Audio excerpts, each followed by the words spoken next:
Assalamualaikum warahmatullahi wabarakatuh. Pada pertemuan kali ini saya akan membahas terkait interpretasinya dalam laporan penelitian. Seperti sudah saya jelaskan sebenarnya dari awal sudah, namun saya akan bahas kembali dari bab 1, bab 2, bab 3 dan sampai bab 5. Pada bab 1, apa saja yang harus ada di bab 1? Ini adalah latar belakang, rumusan masalah, tujuan penelitian, manfaat penelitian. Sebenarnya hanya ini yang harus ada di bab 1. Nah, latar belakang masih banyak yang saya temukan tuh masih banyak yang salah. Itu jelas banget ya. Per paragraf saja fenomena, paragraf pertama, paragraf kedua tentang objek penelitiannya, kemudian paragraf ketiga adalah permasalahannya, paragraf keempat adalah ketertarikannya ya. Ketertarikan si peneliti dalam meneliti itu. Kemudian yang kelima adalah penelitian terdahulu yang membahas teori yang digunakan untuk menyelesaikan penelitian. Kemudian yang keenam adalah penetapan judul dan harapan. Lalu yang selanjutnya adalah bagaimana menyusun tujuan penelitiannya, ya poin yang kedua. Nah, tujuan penelitian disusun dengan menjawab penelitian ya. Seharusnya sini. Rumusan masalah dulu. Nah, rumusan masalah ini adalah berdasarkan latar belakang tadi, Anda menyusun sebuah pertanyaan penelitian atau rumusan masalah, di mana rumusan masalah ini harus dalam bentuk pertanyaan. Bagaimana, apakah, gitu kan? Nah, ini rumusan masalah. Nah, rumusan masalah ini adalah penetapan masalah yang akan diselesaikan oleh peneliti. Nah, di mana disusun dalam bentuk kalimat pertanyaan seperti itu. Kemudian yang selanjutnya adalah bagaimana menyusun tujuan penelitian. Nah, tujuan penelitian ini disusun dengan menjawab rumusan masalah tadi. Kalau pertanyaan penelitiannya ada 3, kalau rumusan masalahnya ada 3, maka tujuan penelitiannya ada 3. Jadi yang tadi bagaimana diganti untuk, seperti itu.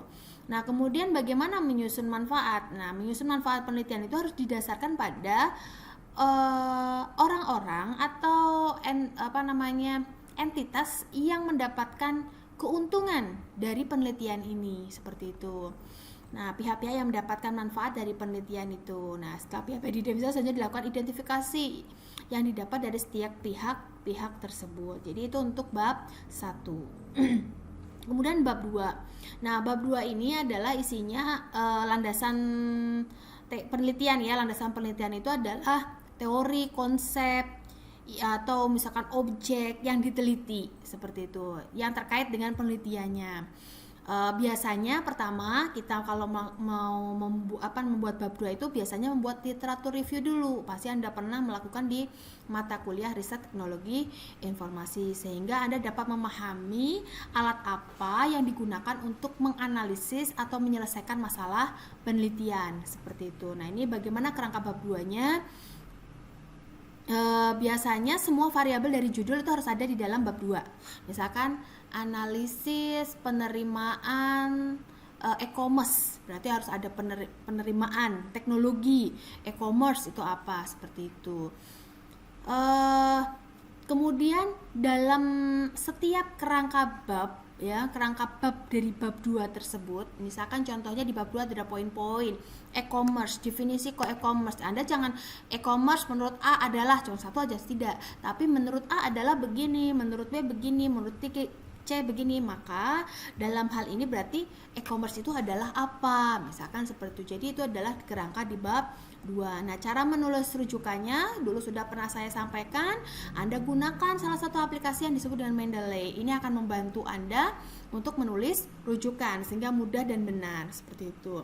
Kemudian landasan teorinya, ini adalah teori-teorinya. Jadi misalkan kita ngambil dari judul, variabel judul. Di dalam bab 2 itu judulnya apa, lalu satu konsep atau teori, misalkan konsep A. Definisi A itu apa? Jenis-jenis A itu apa saja? Misalkan manfaat A itu untuk apa? Misalkan seperti itu. Jadi bukan hanya definisi doang. Jadi akhirnya kelengkapan atau landasan penelitian Anda kurang, seperti itu. Jadi lebih lengkap, diperluas, sehingga penelitian Anda akan semakin komprehensif, seperti itu. Kemudian penelitian yang relevan. Penelitian yang relevan ini adalah penelitian terdahulu ya, atau penelitian terdahulu. Jadi penelitian terdahulu bukan berarti misalkan Anda mau meneliti apa namanya, penerimaan OVO gitu. Terus cari yang OVO bukan berarti seperti itu. Penerimaan teknologi bisa teknologi apa saja. Jadi bukan hanya OVO saja, berbagai teknologi bisa gitu yang relevan gitu. Jadi tidak terbatas pada hanya objek, tapi tidak terbatas juga pada apa namanya, teorinya atau konsepnya seperti itu. Itu untuk bab 2. Sedangkan untuk bab 3, nah ini bab 3 ada rancangan penelitian. Nah, ini gambaran rancangan penelitian itu langkah-langkah, misalkan gambaran prosedur yang akan dilakukan dalam penelitian itu. Nah, ini ada jenis penelitian. Nah, penelitiannya tuh apakah design science, behaviorism, ya keperilakuan, atau apa namanya, kualitatif, kuantitatif gitu kan. Nah, tentu Anda sudah pernah dijelaskan oleh Pak Dokter ya apa itu design science research, apa itu penelitian kuantitatif, kualitatif. Nah, ini harus jelas. Kemudian juga dijelaskan juga tempat penelitiannya di mana, waktu penelitiannya itu kapan, populasi penelitiannya itu siapa. Kan sudah saya jelaskan ya populasi itu apa. Kemudian sampelnya bagaimana, sampel penelitian diambilnya, apakah termasuk probability sampling, non probability sampling, terus pakai teknik apa. Kalau probability sampling misalkan snowball atau purposive dan sebagainya, itu sudah pernah saya bahas di pertemuan sebelumnya. Kemudian identifikasi variabel. Nah, ini bukan variabelnya apa, kegunaan, kemudahan pengguna, penerimaan merchant OVO, misalkan ini variabelnya. Ini kan TAM ya, kegunaan, kemudahan, penerimaan merchant OVO. Nah, ini ada 3 dia kegunaan, definisinya apa, indikatornya apa. Dari kegunaan itu bermanfaat, efektivitas, produktivitas, kemudian pengguna, mudah untuk dipelajari, fleksibel dan sebagainya. Jadi ini adalah variabel yang kemarin saya sampaikan bahwa kita tidak ujuk-ujuk membuat sebuah pertanyaan, tapi harus berdasarkan variabel dan indikator. Dan ini juga ada definisinya, apa sih yang disebut dengan kegunaan, apa yang dimaksud dengan kemudahan, apa yang dimaksud dengan penerimaan, seperti itu. Nah, dari variabel tadi maka dilakukan sebuah desain. Dari variabel ini sumber datanya siapa yang akan digali, kegunaan itu siapa yang akan digali, kemudahan dan penerimaan. Kemudian teknik pengambilan datanya bagaimana, apakah kuesioner, observasi atau wawancara dan sebagainya. Nah, kemudian dari identifikasi variabel tadi ini sebenarnya disebut dengan kisi-kisi penelitian ya.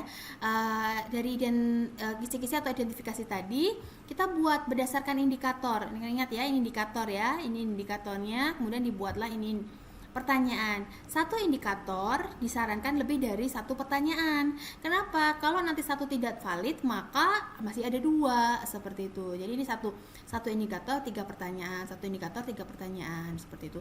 Inilah yang akan ditanyakan kepada sumber data gitu, seperti itu. Nah, baru dilakukan analisis. Nah, kalau analisisnya, kalau misalkan kuantitatif bisa Anda menggunakan PLS, analisis statistik, misalkan Smart PLS, SPSS dan sebagainya. Tapi kalau misalkan Anda mau kualitatif, berarti analisisnya misalkan mengadopsi metode waterfall, prototyping, atau mengadopsi metode terstruktur, mengadopsi berbasis objek dan sebagainya. Terserah itu mau apa gitu. Kalau kualitatif seperti itu.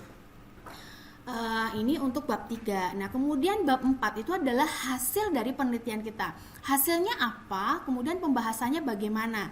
Nah, di bab 4 itu kalau kita penelitiannya kualitatif, nih seperti contohnya di punya Yeni. Nanti ini saya tautkan punya Yeni yang sudah lulus ya.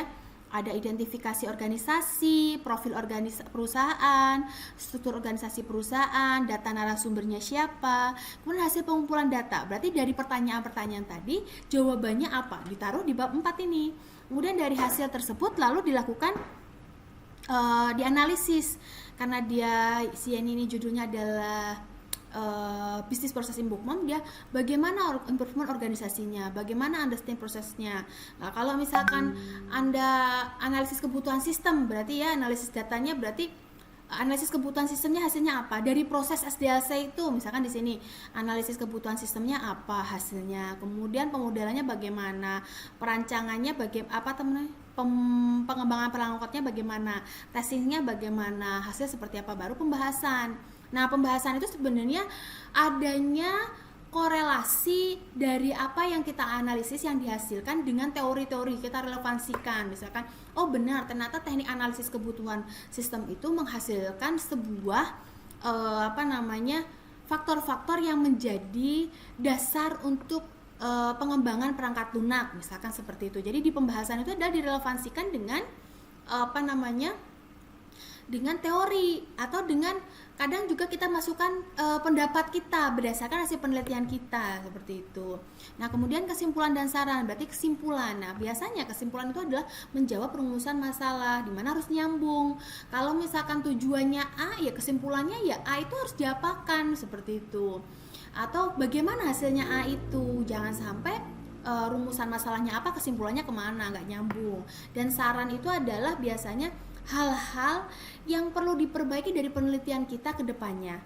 Apakah keterbatasan kita? Nah, keterbatasan bisa waktu, keterbatasan bisa keterbatasan data, keterbatasan biaya, itu saran seperti itu. Atau ruang lingkup, keluasan dari penelitian kita, seperti itu. Kemudian daftar pustaka. Jadi ini adalah contoh dari bab 4 untuk penelitian kualitatif. Kalau kuantitatif itu berbeda. Kalau kuantitatif Anda bisa mencontek di beberapa di beberapa jurnal ya. Kalau di kuantitatif itu di bab 3-nya ya, bab 4-nya bab 4-nya kan, di bab 3 itu ada metode penelitian ya. Di bab 4-nya itu selalu ada begini, respondennya ada berapa, siapa respondennya itu, kemudian karakteristik responden itu, karakteristik bisa gender ya, umur misalkan, usia, itu karakteristik. Kemudian ada hasil uji. Nah, uji dalam tadi statistik ada uji validitas, uji reliabilitas ya. Gimana hasil ujinya? Nah, kemudian uji reliabilitasnya bagaimana? Nah, ini ada statistika, angka-angka yang dimana Anda nanti interpretasikan di situ. Kemudian ada uji reliabilitas, kemudian evaluasinya misalkan seperti itu, dan dibahas berdasarkan hasil data tadi ternyata kesimpulan Anda itu apa gitu, seperti itu. Nah, itu harus Anda sampaikan di pembahasannya, lalu disimpulkan. Simpulan juga sama, simpulan itu harus menjawab perumusan masalah, dan kemudian juga saran itu ada sebenarnya limitasi dan future work. Limitasi itu adalah keterbatasan kita, kalau future work itu saran untuk kedepannya, misalkan kelanjutan dari penelitian Anda, seperti itu. Jadi itu untuk penelitian kuantitatif.